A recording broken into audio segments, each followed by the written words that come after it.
The same thing is starting to happen and will continue to happen with large language models. And that is a disaster for a lot of the expectations that people have for large language models. So what will end up happening is they'll be branded by the partnerships that they have. And so for a medical database, right?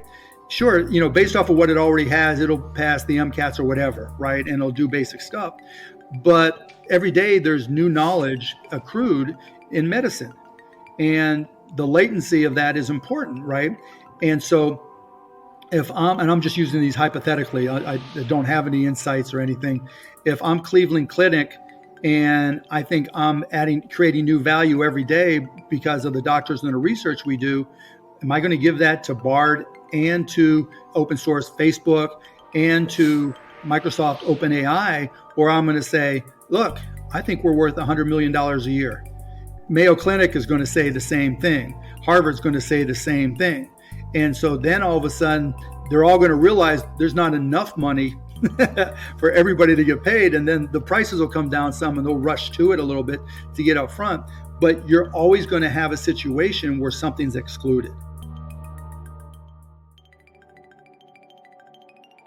Welcome to NEJM AI Grand Rounds. I'm your co-host, Rajman Rai, and I'm here with my good friend and co-host, Andy Beam. Andy, this is episode number 10, and we have a very special guest today, Mark Cuban.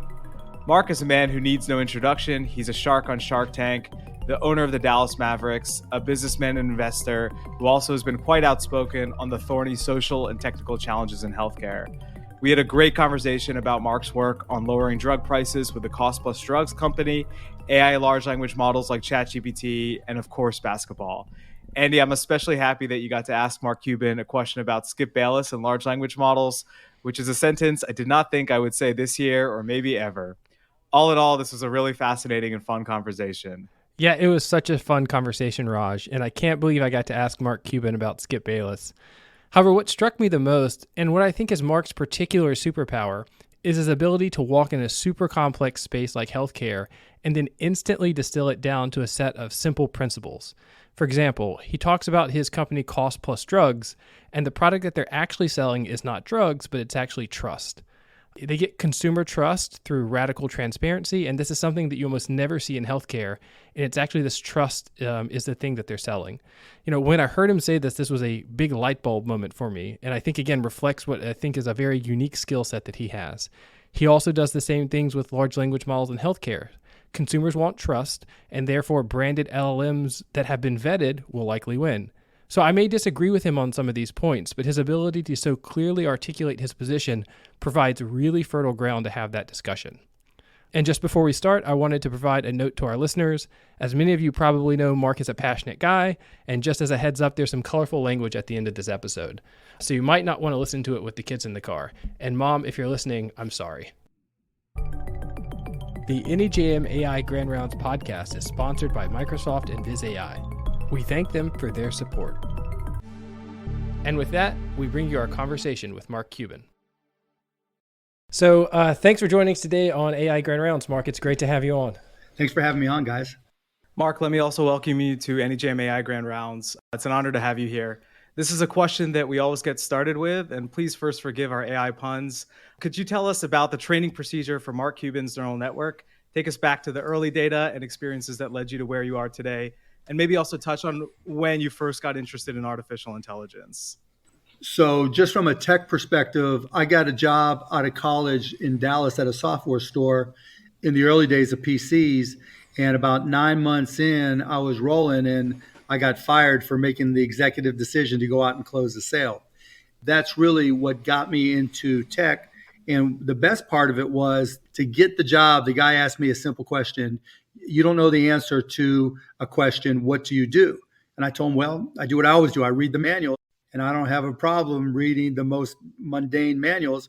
It was like, all right, you got the job. And that kind of set the tone for my approach to technology going forward. I always looked at it that whenever a new technology came out, there were two types of people. The people who created the technology, they had the edge, and everybody else. And if I spent the time reading and learning and experiencing, and I did it enough, I could at least be caught up with everybody else. And so that turned into a systems integration company called Micro Solutions, and taught myself to write software from, basic to a little bit of C at the time, Visual Basic, D-based, database languages. Did a lot of really cool integrations with audio and video. That was a lot of first out.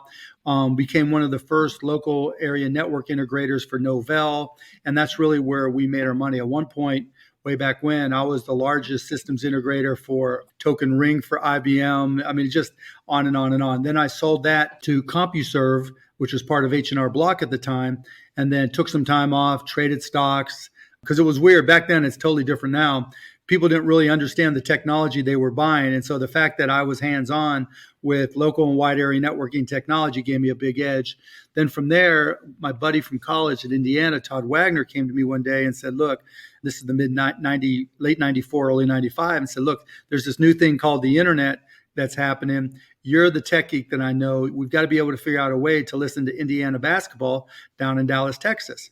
So I started off thinking, okay, I was going to use some MTFS files, stuff, way back configuration files. Then they were going to do slow loads over the internet anyways, long story short, we started doing some basic streaming on demand, going to different radio stations and music sources, and created a site called AudioNet where we grew that, added video, it became broadcast.com. We were the YouTube of our time, where we basically dominated all audio and video. We're a top 10, 15 website on the entire internet. Sold that to Yahoo. They destroyed it, bought the Mavericks. And fast forward, I always was interested in AI, but AI was very much in the early days, from my exposure to it, an if this, then that, right? It was logic based as opposed to neural network based. And so I tried to write some basic things where if you're looking to design a stream or looking to, should you choose a multicast versus a unicast, and what protocol should you use, run it through this, and it was awful. So that died very quickly. And then fast forward with the Mavs, always looking for an edge. That's really what pushed me towards trying to learn as much as I could and read about AI as much as I could. And then I read a book called The Master Algorithm. And that was about 7 years ago, I guess. And that's what really got me into it, because it really started to make sense for me. At that point, trying to distinguish between machine learning and neural networks. And even though there's no real good definition, people like to call everything machine learning now. I always looked at it as machine learning was linear and neural networks was not, was everything else. And so basically refreshed on my JavaScript, taught myself how to do a 3-layer neural network in JavaScript from tutorials, read up, watched all the tutorials I could get, with the goal of being able to someday be able to take a lot of different inputs from as many different sources as I could and put it into a neural network and hope it spit out something of value for the Mavs. And got to the point where I was like, no, I was going to have to spend all day, every day trying to build models if I was going to do it. And got to the point where I can hire people that continue to try to do that. And the interesting thing about that, as it applies to the NBA and sports in general, it's become a very efficient marketplace. It's really, really hard to get an edge. Even trying to, I think the biggest push that we've made more recently is trying to use computer vision in a world of occlusion, which is what the NBA is, and trying to figure out ways to, extract data and put it into a network. So, that's been my journey. That's a long about description of my journey. Oh, but I love it. It seems like basketball is a continuous sort of thread from the very beginning even up to now, right? Well, I'll tell you even the craziest story there, right? So when I was in Indiana, I did everything back-ass halfwards. My mission was to take my hard classes when I was a freshman and sophomore and not drink since I was underage, and then take freshman classes when I was a senior so I could party like a rock star.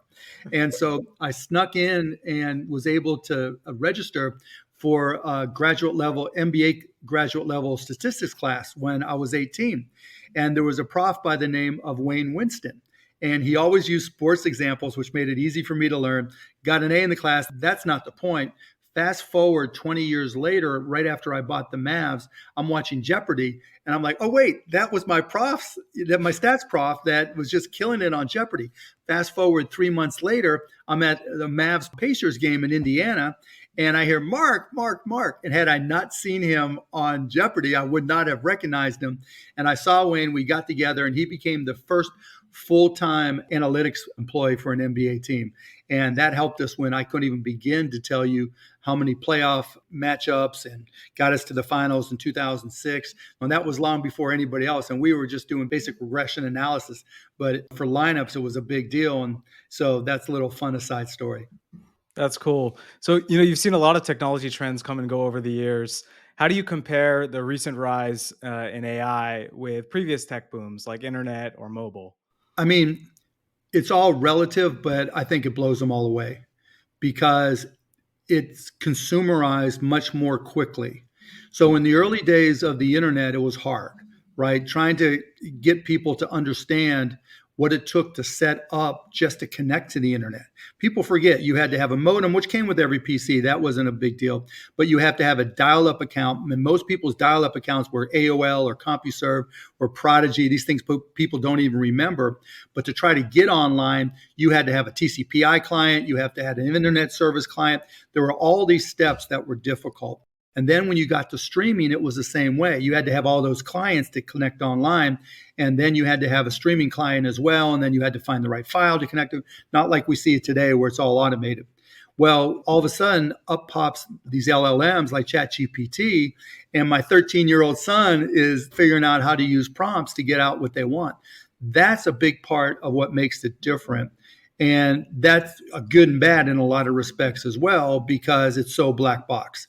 And so while we have yet to see the best of it, I think the fact that it's been consumerized so quickly is what makes it so impactful, and even more quickly than the internet.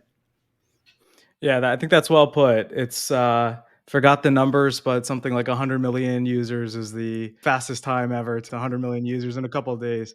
Because most people used to complain how hard it was to get on the internet, and how you could, and it's so funny how trust is such an underpinning issue, because back in the early days, I'd never put my credit card online, right? I'm not going to give my credit card to Amazon. That's ridiculous. It's all going to get, so each new platform, if you will, has its stumbling points, but LLMs have just blown all that out of the water. So we're gonna dig into LLMs, but first we wanted to talk about your work with cost plus drugs. Good. So everyone agrees U.S. healthcare costs are unsustainable. Prices make essential treatment inaccessible to many Americans. I think we have this tendency in academia to keep estimating the scale of the problem, writing about it, theorizing new risk adjustment models. But you said, let me start something just to take on this massive societal problem of patients not being able to afford prescription drugs. I don't know if you're a Game of Thrones fan, but when trying to tackle something as thorny of a problem as this, one image that comes to my mind is Jon Snow just waiting for this sort of charging Bolton army.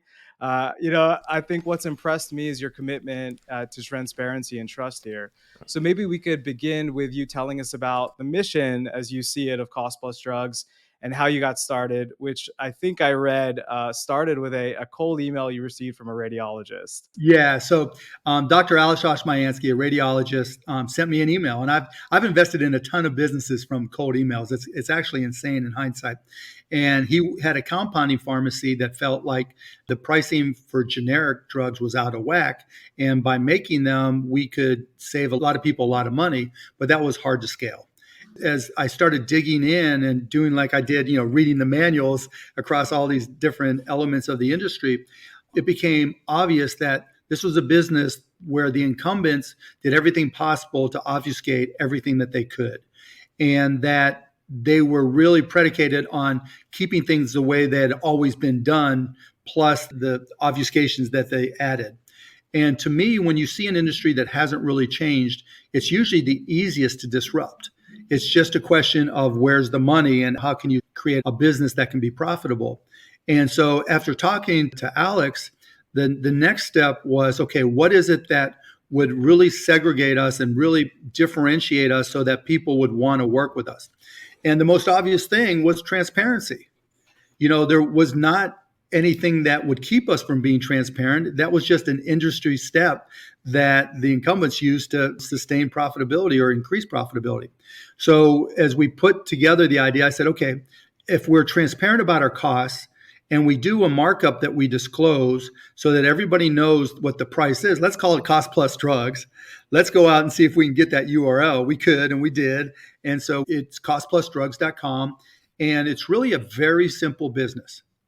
We buy drugs and we sell them on a transparent pricing basis. So when you go to costplusdrugs.com and you put in the name of the medications, imatinib, right? You'll see, and I don't remember the exact price, but let's just say it cost us $60. Then you'll see we add 15%, $9, so it's $69. And then we add $5 for pharmacy fee because the pharmacist has to check everything, and $5 for shipping. And now we've added an additional option where partnering with Kroger's and a lot of independent pharmacies, rather than having to buy it mail order, you can go to an affiliated pharmacy. We actually have a separate website called teamcubancard.com. I didn't name it, where you can do the same thing and pay the same price and pick it up locally. And by having the transparency and having a markup of only 15%, the net result was our prices were stunningly lower, and people were finally able to understand what they were going to pay before they paid it. Because part of the craziness of the industry, as you guys know, if you think about the process of getting a prescription, your doctor says you need this medication. Okay. The next question out of their mouth is, what pharmacy do you use? Not can you afford it? Not here's what it costs. Not, what insurance. None of that. It's what pharmacy. And then when you go to the pharmacy, you still don't know what you're going to pay. You still don't know what your copay is unless you've got really, really good insurance. And on the flip side, on the other side of the counter, the pharmacy doesn't know what they're going to be charged yet. And they don't know how much of anything they're going to make. And in many cases, they actually lose money on a per prescription basis. And so the whole industry was just ripe for transparency. And that's the foundation of costplusdrugs.com. It's a very simple business, very, very simple. We buy drugs and we sell drugs all transparently. And by doing that, our total marketing spend from day one has been zero, not a nickel. And I remember when I was talking to Alex, he's like, well, we need a marketing person. We need a PR. I'm like, no, you don't understand. If you're on chemotherapy and you have a need for imatinib, right? And you're saving $200 or $500 or $800 a month, what are you going to do?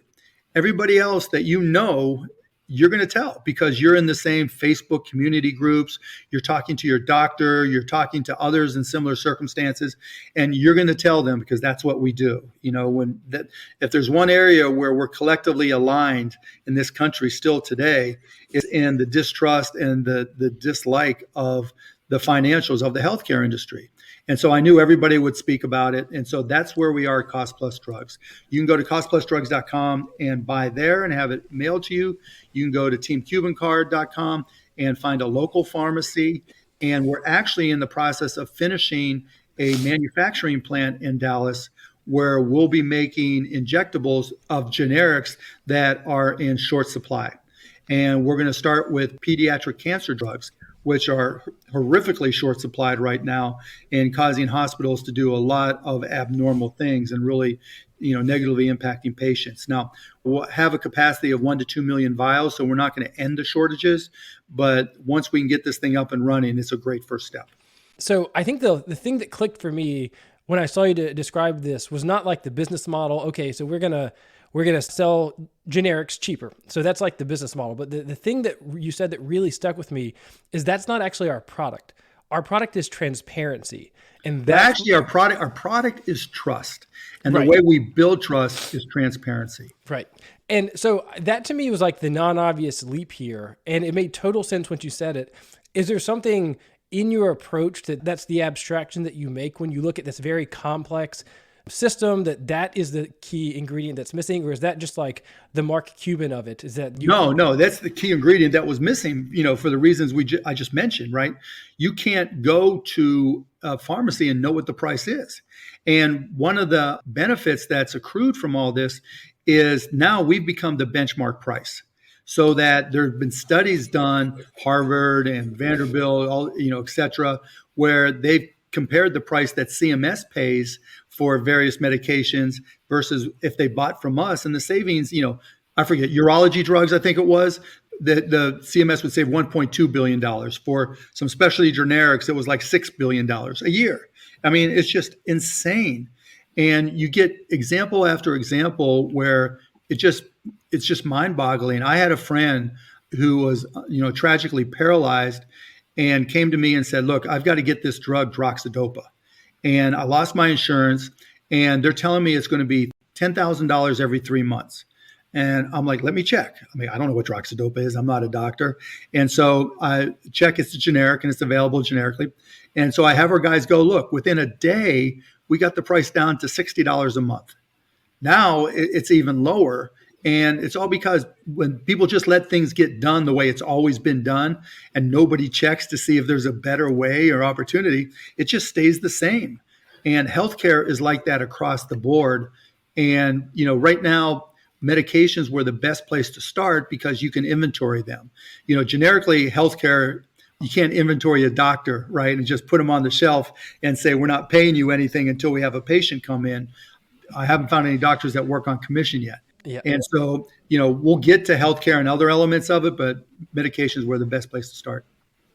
I guess one more follow-up question there is, Raj and I both come from a technical background. Raj was a physics undergrad. I was computer science.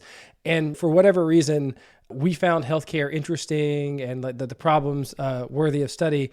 My experience has been, though, that that's not typically the case. When you're coming from a tech background, you show up with a set of assumptions about how you're going to solve problems.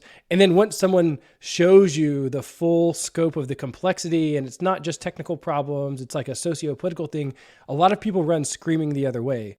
So what is it about you that made you see these problems and not say, no way, I'm not going anywhere near that? I'm going to think hard about sort of the non-technical things here also, in addition to what the technical solutions might look like. So when I look at a problem, I always look at process first, because process is the underpinning of all technology, right? You can't benefit from the technology if you don't get the processes right and you don't have the inputs right. And so it was always, like I just said earlier, what's the cause of this issue? And having looked at it and read, MedCap reports and, all this other stuff, just looked at analysis of, MCR, all the garbage that comes with analyzing healthcare, right?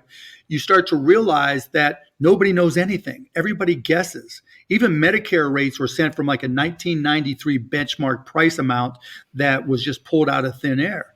And so I just kept on questioning the processes.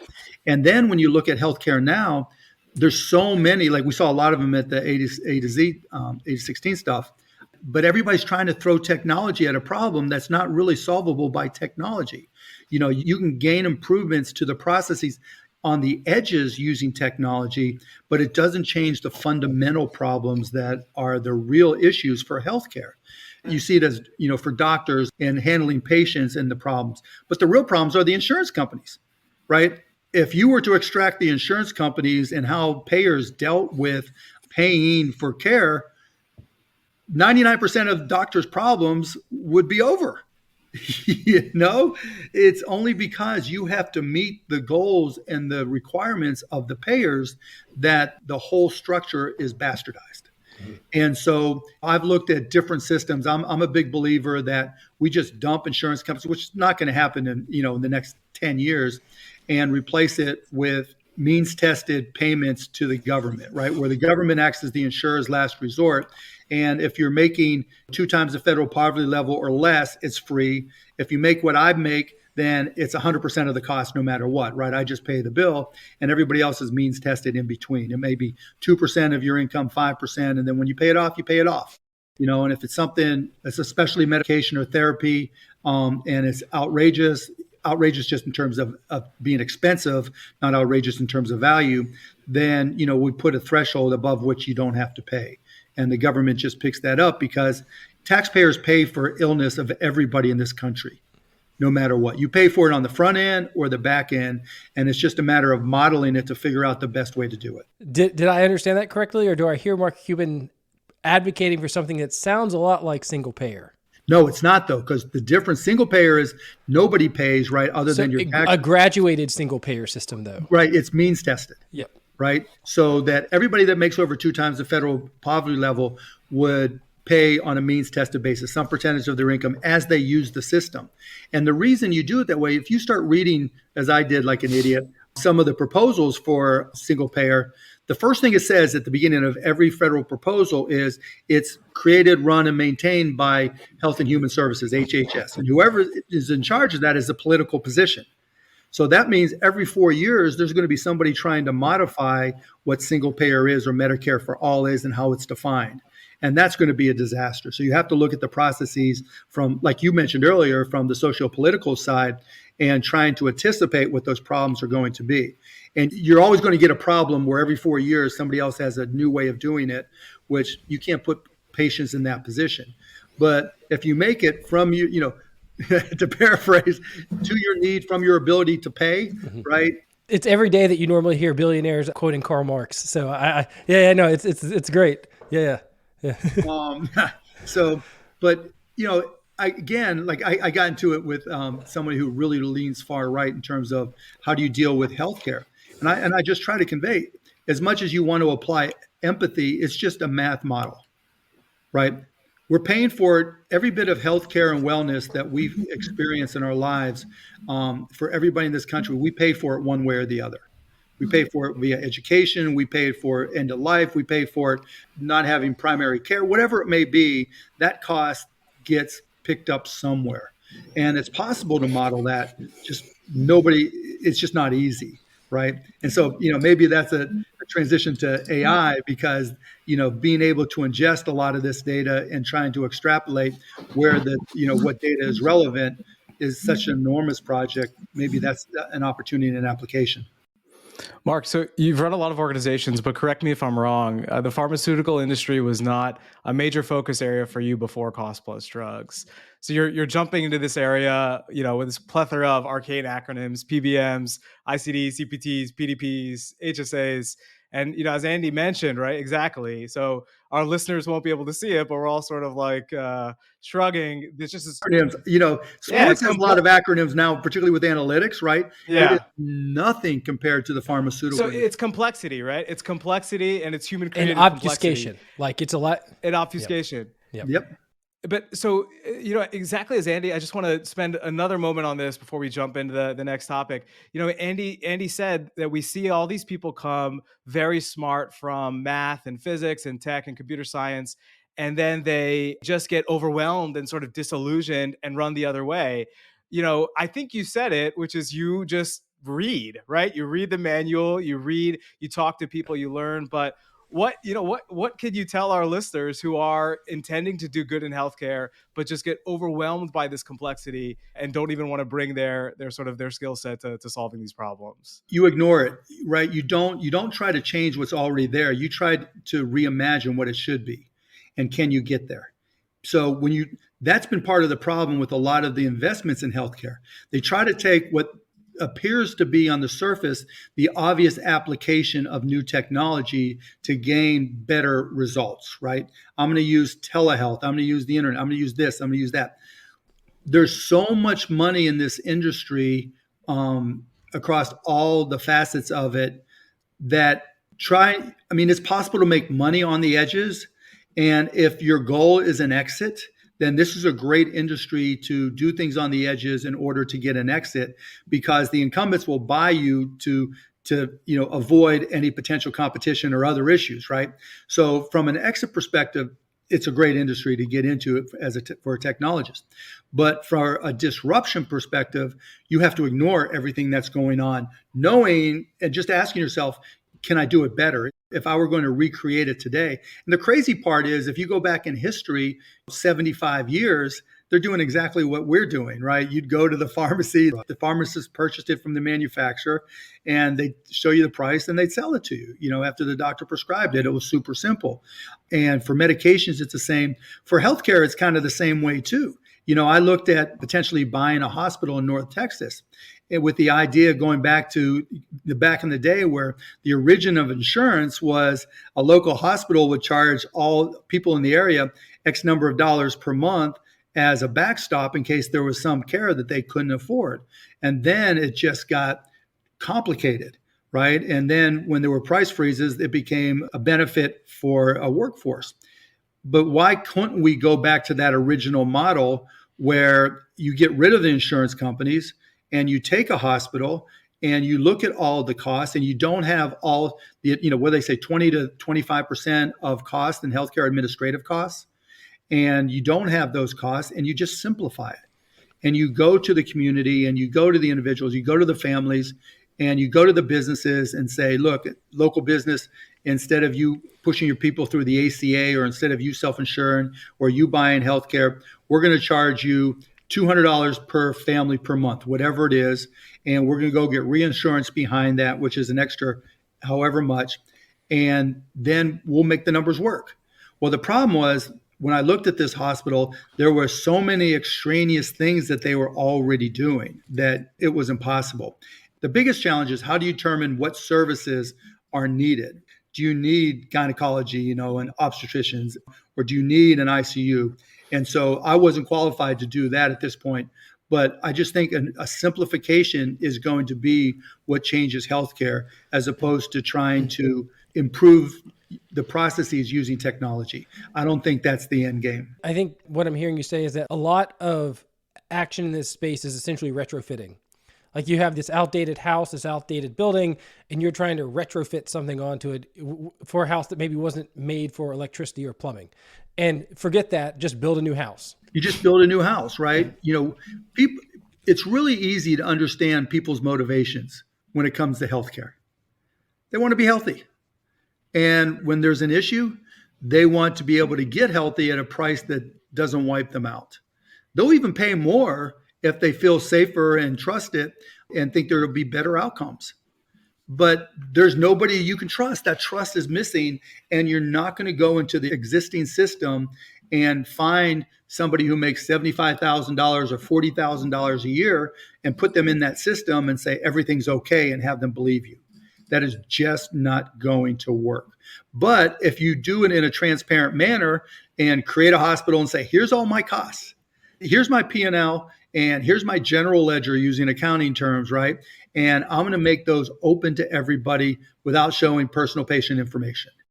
Then you start building trust that wasn't existing, and then you can start making decisions. Now, doctors don't necessarily like to go along with that, and doctors want to earn more money, et cetera, et cetera. So there's going to be a push and pull to find the equilibrium from a cost perspective. But at that point, maybe laws will change, or you try to make changes to the laws so doctors can be equity owners.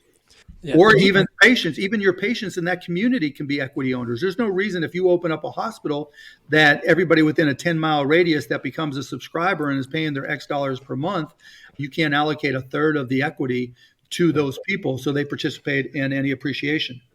So I like it. I think that's a good transition to the next question we want to ask. So, I think the recurring themes I'm hearing in your discussion of cost plus drugs are transparency, patient empowerment, and how together they build trust.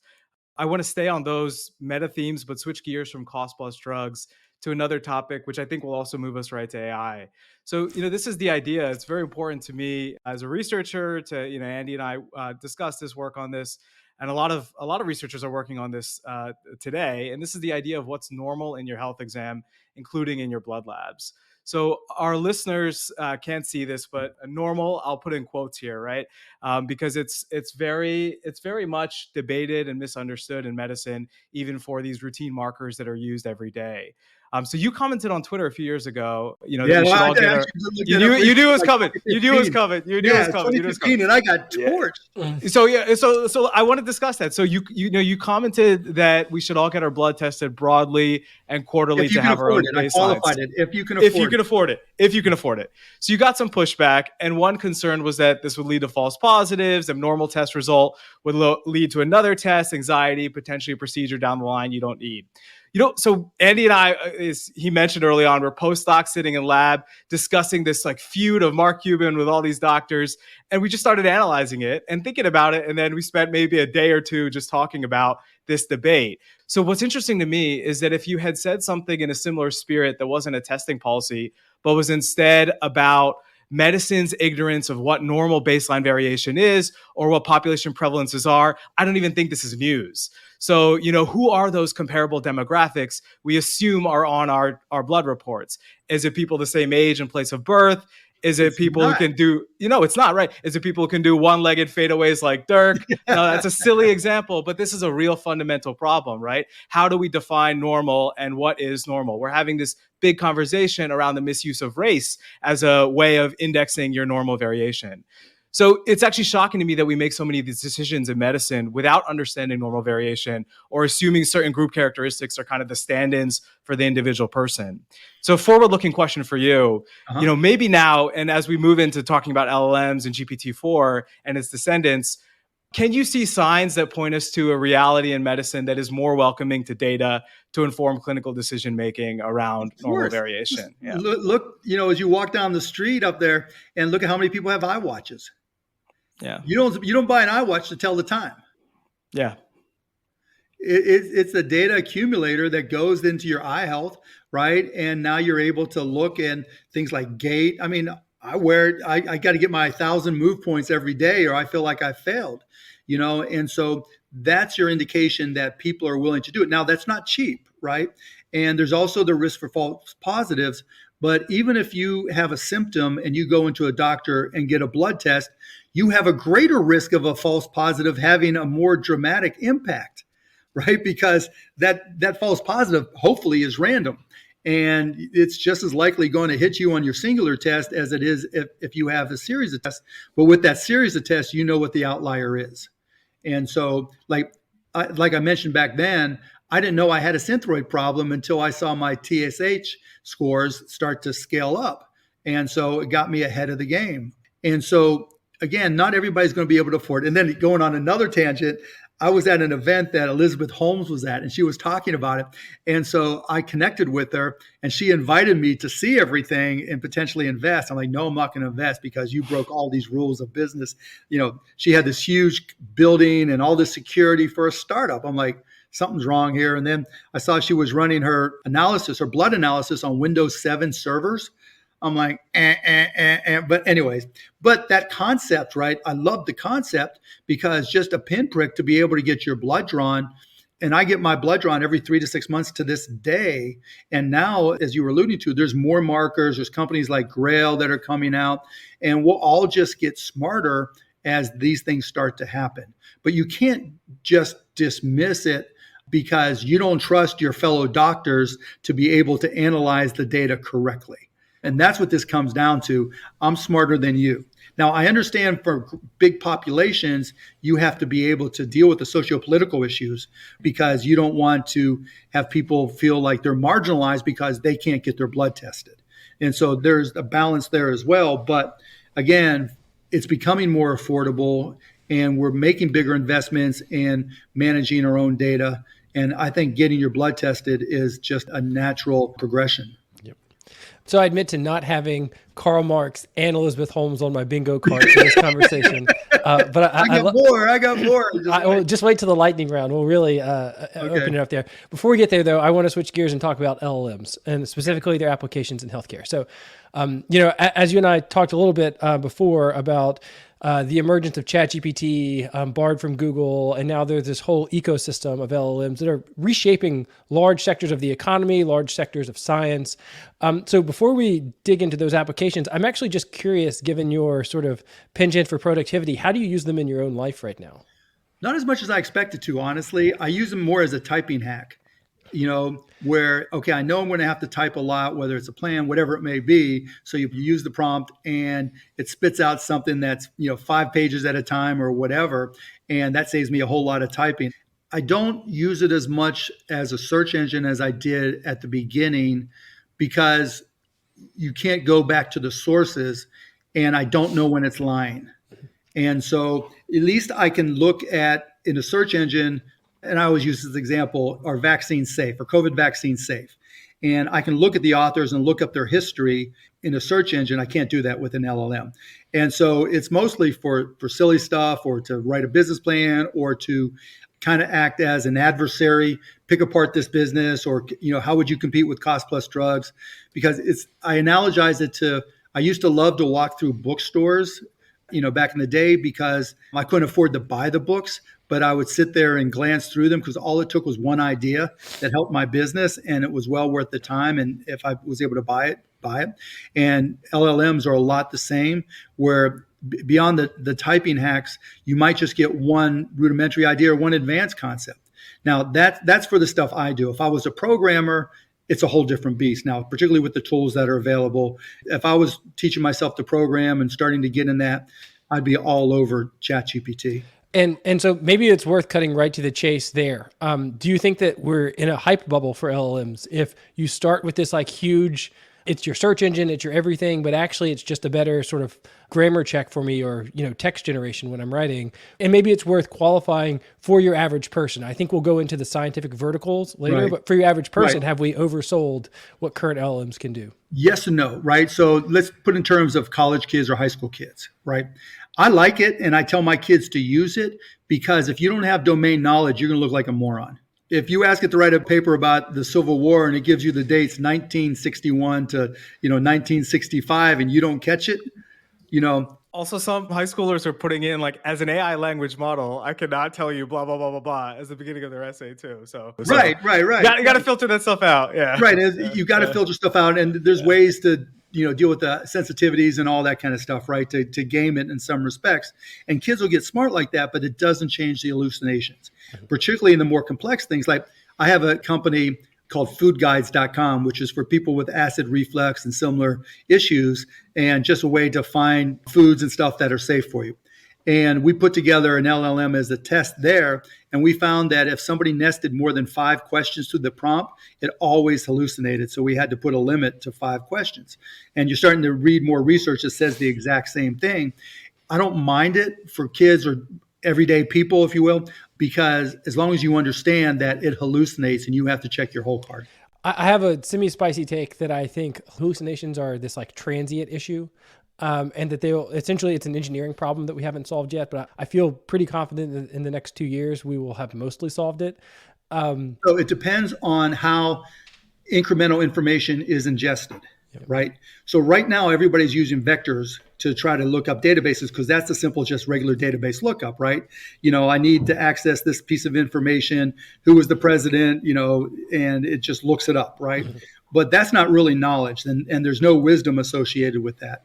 And so I think being able to modify ChatGPT so that you actually ingest everything, and that helps train it, which is expensive, obviously, but it'll get cheaper. I think that's why Facebook's open source model really has legs, because just using databases to access, I don't think that solves the problem of hallucinations. I think it makes it worse. Oh, interesting. So maybe I'll come back to that. But while we're staying pretty broad here, I'd like your opinion on the AI revolution that we're currently experiencing. So you were at the forefront of the personal computer revolution, the streaming internet revolution. And those were, I think, paradigm shifts in large sectors of the economy, large sectors of everyday life. Again, I think you live in a similar bubble that Raj and I live in, and all of us should walk around with the assumption that the AI moment that we're having now is of a similar scale. And I wonder, like, if you agree with that, or if, again, we're just living in this echo chamber where we all... No, I agree with it, but what I think everybody's missing, and I think you and I alluded to this in our conversations before, is the business side of it. That the business side of it will skew everything that'll happen with large language models. Because one of the lessons of the internet by IP companies was Google and others were built on the back of their IP.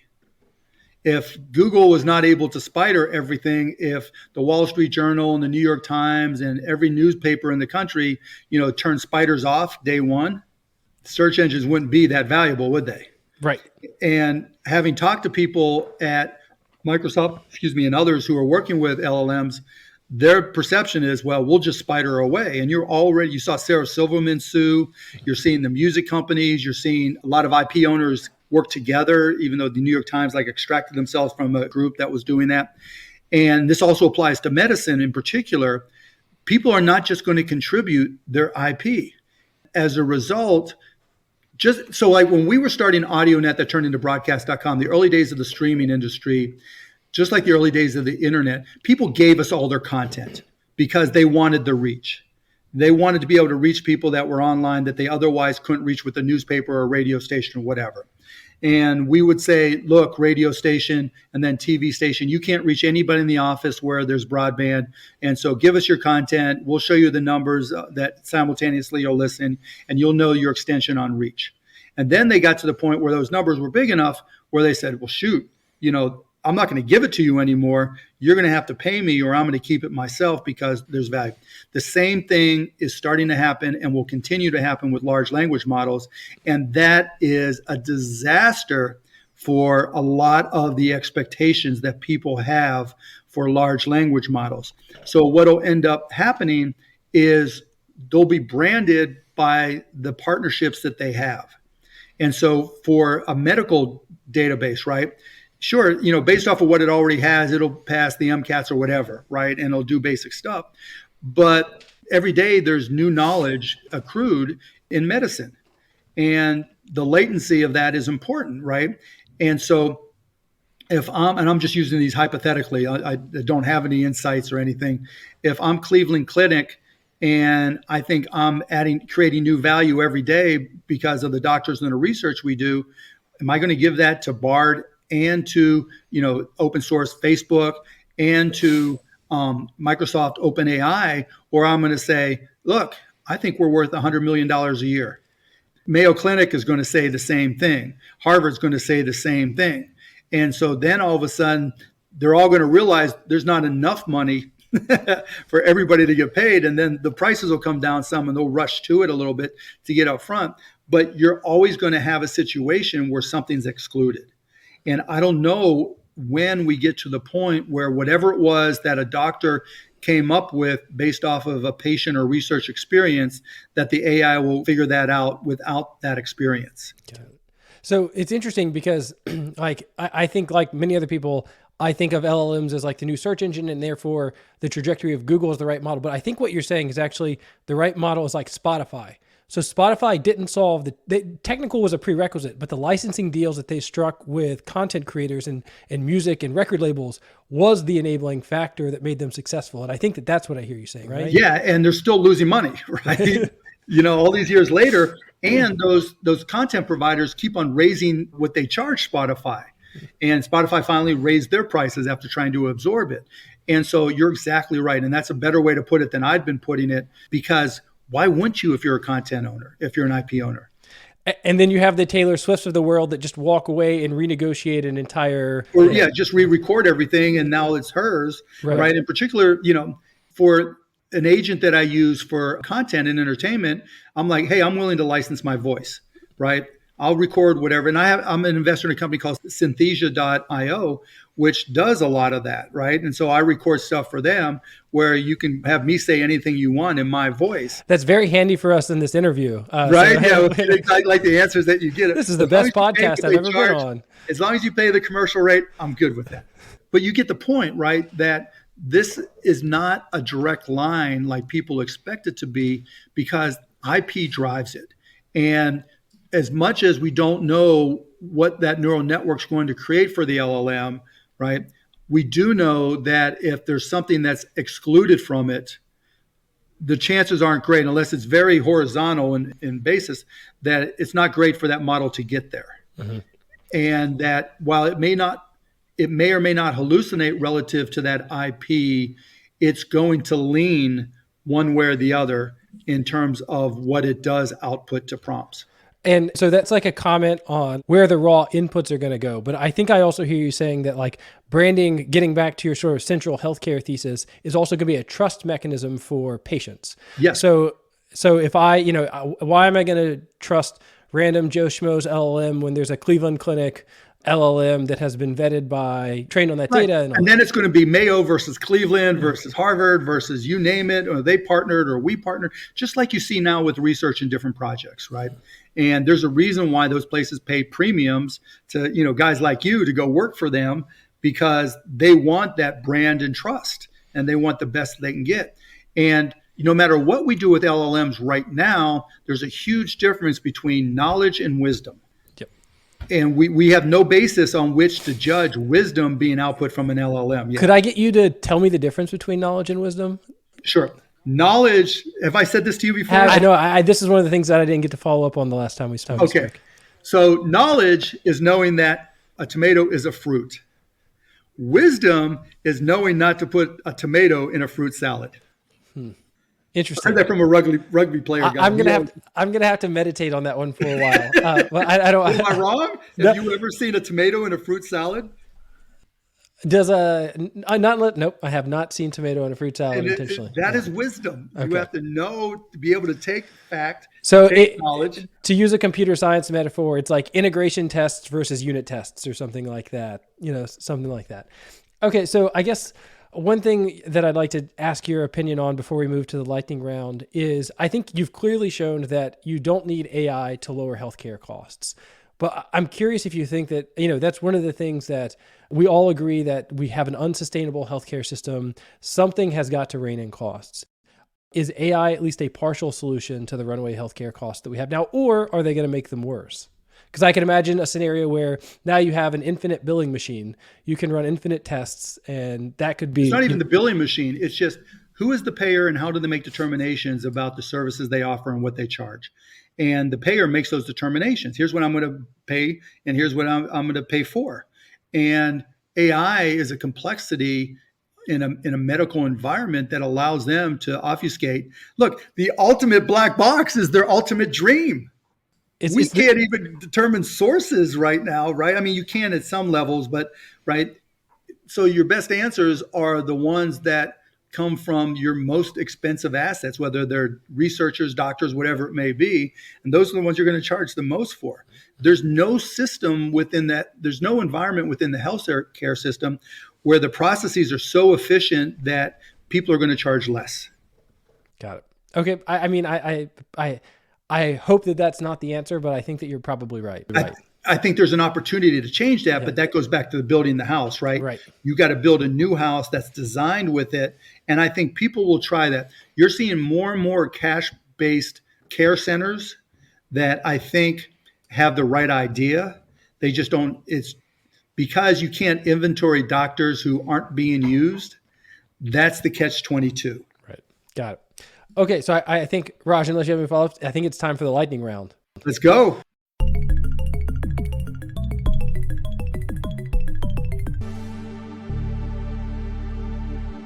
Okay, so the goal here is we're going to ask you a bunch of random questions. You can take them as seriously or unseriously as you want to, but because it's a lightning round, you try to keep your answers brief if possible. Yeah. Okay. So I am an avid pickleball player, have a 4.0 rating. I know that you are a owner of a professional pickleball team. So the question is, will a pickleball tournament ever have the same viewership as a major tennis tournament? And I know you like data, so I have some numbers for you. The U.S. Open gets about 800,000 viewers, which is a major tournament. The sort of second tier tournaments like Indian Wells get 400,000 viewers. So the answer is no, but just remember the medium is the message. Okay. Because those numbers are defined by the platform that you produce it on. So, got it. Okay. All right, Mark, who is the best NBA player of all time, and why is it LeBron James? Okay, it's Dirk. Love it. and that's my answer, and I'm sticking to it. Okay. We'll allow you a little bit more leeway if you'd like to elaborate on these questions. The MJ LeBron thing, if I have a team where I need a killer to finish out a game and get that last bucket, then I'm going with MJ. If I have a team that has got a lot of great players and I need someone to make the right basketball play and potentially, hit the game-winning bucket, I'm going with LeBron. Yeah. That's fair. Yeah. If you had to pick one of these two individuals to fight in an MMA bout, who would it be? Mark Zuckerberg or Elon Musk?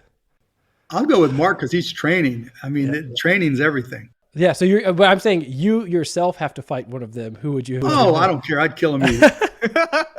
I would train first. I wouldn't just walk in and think, I'm bigger than these guys. I can beat them. I'd have to train. So we got a twofer there. I think you're putting your money on Zuck in the Coliseum showdown, and if they're fighting you, it doesn't matter because it's going to be a wash. Yeah, as long as I train, I'm good. Okay. All right, I think I know the answer to this one because you alluded to it. But have analytics and AI made the NBA game better or worse? I think it's made it better, but now it's an equal market now.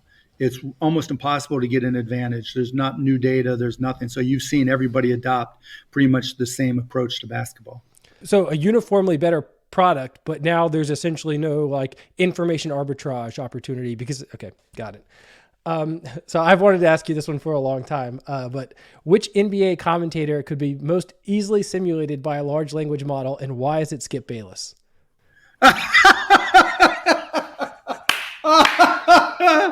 Oh, because he says the same dumb shit over and over and over again, right? Same shit, different day. Yeah. So we can just throw an LLM in for Skip, and we would actually get better commentary. Let me just tell you, I think the most undervalued LLM opportunity is to absorb, and you could charge people for this. Obviously, absorb everybody's email and texts and voicemail messages, and make that their internal, their eternal LLM. So 100 years from now, Skip Bayless can have his show. 40 years from now, Skip Bayless can have his show, and all of us could for that. Yeah, no clutch gene, no clutch gene, no clutch gene. There you go. Yeah. You watch him way too much. All right, what skill set do you value most for founding a medical AI company? The technical machine learning skill, medical knowledge, or business skills? Curiosity. You've got to always keep on learning. That's the key. Love it. Awesome. All right, so this is our last lightning round question. So I know you said you're not running for president. You can correct the record here if you want to. You heard it first here. But if you were given absolute power for one day, what change would you make to the U.S. healthcare system? I build a reinsurance program and get rid of payers. You couldn't outlaw them, but you can make it so that you price them out of the market. Okay, awesome. Yeah. All right. Mark, congrats on surviving the lightning round. We just have a few concluding questions left. So the first one is, will AI replace or augment physicians? No, because as long as evolution is evolution, and as long as there is lead time or just delays, right, there's always going to be something new, and you're not going to be able to ingest and process fast enough. All right, so this question requires a little setup, so I'm going to have to read a couple sentences for you before we get to the question. Or have you read Mark Andreessen's Why AI Won't Cause Unemployment blog post? Yeah. So the crux is that there's essentially two sectors in the economy, highly regulated and unregulated. And as a function of GDP, the regulated versions are going to essentially dominate the economy because they're rising faster than the price of inflation. The unregulated, essentially the marginal cost of everything is going to zero. The example he uses is you can buy like a 50-inch HD TV for $100 now. Previously, that was like a $5,000 thing. So just the math works out where these highly regulated sectors of the economy are essentially going to be the entire economy. And sort of by definition, you can't move AI, you can't do technically innovative things in that space. And so he uses this argument to say that AI isn't going to cause mass job replacement. I guess, one, do you agree with that? Oh, no, I was thinking ahead. Yeah. No, I don't think it's going to cause mass job replacement, no. Okay. Do you think it's for them? I agree with them there. Okay, that the regulation essentially ensconces. No, because he talks a lot about regulatory capture. Yep. Right, and that's what we see a lot with healthcare. And there's tons of regulatory capture trying to go on right now in the pharmacy business, right? And we basically, disassociate with that. So you can disrupt a regulatory captured business, but if it's not disrupted, then it continues to grow faster. But I think the piece that applies to AI that he's missing is we will have technically literate politicians at some point who will start to use AI for government as a service and to use AI to try to optimize what happens in government, not just from a regulatory perspective, because that's not really where you benefit, but in optimizing processes and creating. So if you look at it, if you were going to disrupt the United States government and its impact on its citizens, you would say, okay, here's our tax pool as we have as day one, and we're going to model out as best as we can. Here's all the services that we think our citizens need. And you can even use technology to have polls or whatever to get, real-time feedback or near real-time feedback and start to weight these things and try to, use AI to determine across this model, and I'm trying to optimize it, what gives me the best outcomes for the citizens, and what processes can I include that use technology and AI to accomplish those. So where he's wrong is regulatory capture is enhanced isn't the right word, but increased because we're so human in what we do. right? The number one job of a politician is not to improve things, it's to keep their job. The number one job of a political party is to sustain and retain power. And so if you start to undermine those things, you start to undermine the opportunity for regulatory capture. So that's why I've been a big proponent of ranked choice voting and other types of models, because it takes away a lot of the extremes and allows more opportunity for people to participate. So if you start thinking in terms of government as a service and optimizing government, because we finally have people like yourselves that are technically literate, you start to diminish the regulatory capture, which undermines his point, if I read his points correctly. I guess like hoping is the bet then that there's going to be technical literacy within the government? And at some point, yeah, because by default, my generation, we're idiots, right? We went from sex, drugs, and rock and roll to Fox News. How the fuck that happened? I have no idea, right? It's the most embarrassing thing ever. I thought we'd all be 65 years old, smoking joints and playing the guitar and singing "Give Peace a Chance." And instead, we're like, well, what happened to Tucker Carlson? That's just ridiculous. And so I think with Gen Z and maybe the millennials, but particularly Gen Z and Gen Alpha, whatever they're calling afterwards, where you're born technically literate and not having it there for the things that you want and need is, ridiculous to them. You're going to see it. So in science, we have this phrase that fields advance one funeral at a time.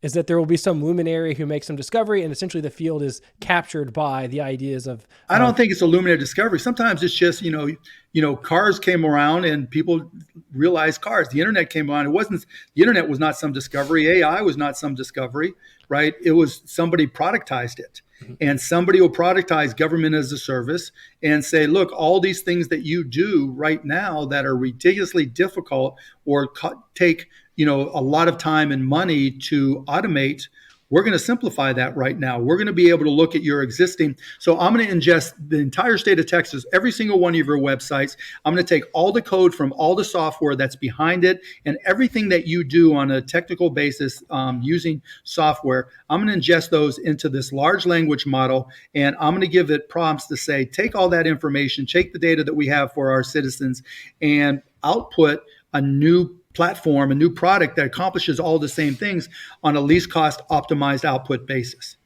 That, if we sat in one of your classes and just tried to design that, we wouldn't say that's extraordinary, right?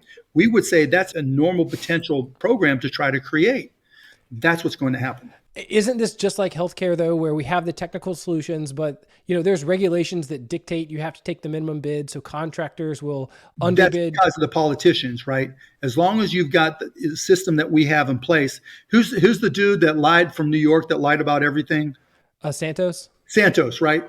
And there's equivalent Democrats that have been charged with whatever, but they have to keep them because they need to keep the majority, right? Yep. And so when you start making decisions based off of that, that's because of the underlying political system.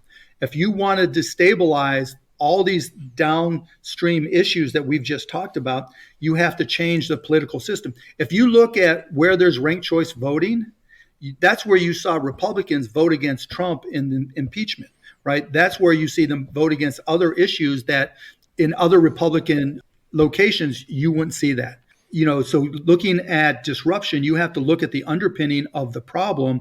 And while regulatory capture is an issue, that's a function of how we elect our officials. Interesting. Again, not where I thought that was going. And I feel like my job has been done because I got you to drop at least one F-bomb. I think that was that was on the checklist. So I'll hand it over to Raja for, I think, probably. But wait, before you go, am I way off base or what do you think? I don't know. I'm just skeptical that I would not place my bets on the government becoming extremely technical literate. And even 50 years from now. I mean, so by what standard? So it may be technically literate by the standards of 1980 in 50 years. But Mark is saying this is our kids, right? This is our kids growing up in 50 years, right? They're growing up with GPT-4 and, it's going to be a different group.